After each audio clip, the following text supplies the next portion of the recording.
नमस्कार। आप सभी को दीपावली की हार्दिक शुभकामनाएँ।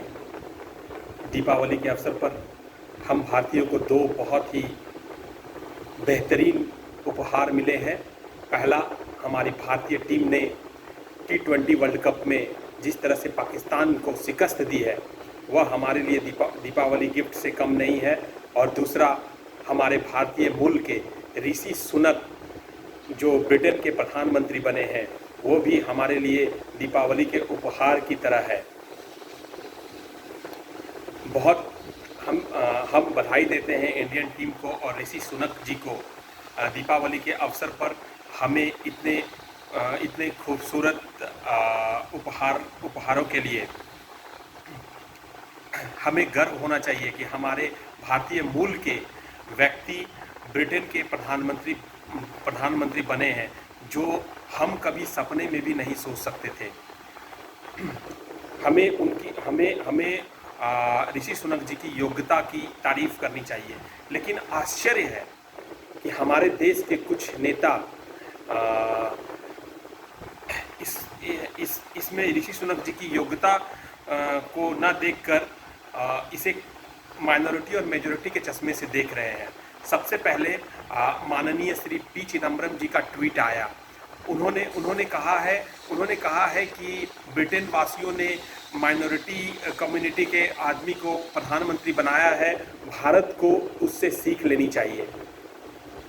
लेकिन मेरा इस पे मानना है कि भारत को किसी से भी कुछ सीखने की ज़रूरत नहीं है। भारत ने पहले ही बहुत सारे माइनॉरिटी और बैकवर्ड कम्युनिटी के लोगों को अपने सराखों पर बिठाया है। यह फहरिस्त बहुत लंबी है। डॉक्टर जाकिर हुसैन, डॉक्टर ज्ञानी जैल सिंह से लेकर अभी वर्तमान में हमारे राष्ट्रपति माननीय श्रीमती द्रौपदी मुर्मू तक यह लिस्ट बहुत ही लंबी है। क्या माननीय पी चिदम्बरम जी ये भूल गए हैं?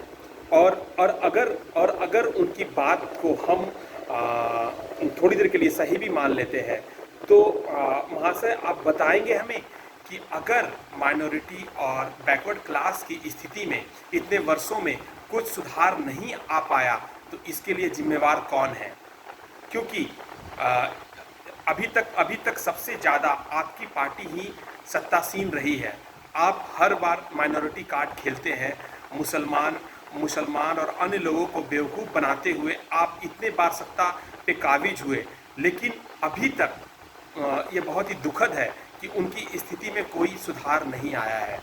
और शायद अब वो लोग ये समझ चुके हैं, शायद इसीलिए आपकी जो वर्तमान स्थिति है वो हुई है। और किसी भी इंटरनेशनल स्टेज पे कुछ भी बोलने से पहले हमें 10 बार विचार करना चाहिए।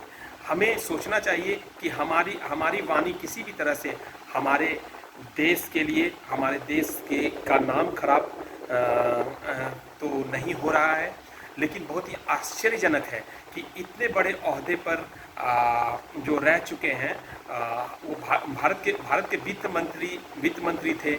बहुत ही लर्नेड और बहुत ही विद्वान बुद्धिमान व्यक्ति माने जाते हैं। लेकिन ये हास्यास्पद बयान आश्चर्यजनक है। और उनके इस ट्वीट के बाद बहुत सारे छुटभैया नेता भी इससे रिलेटेड अलग अलग तरह के ट्वीट कर रहे हैं। बड़ा ही आश्चर्य होता है। लोग कुछ भी बोलने से पहले ये भूल जाते हैं कि इससे हमारे देश का नाम अच्छा हो रहा है या नाम धूमिल हो रहा है।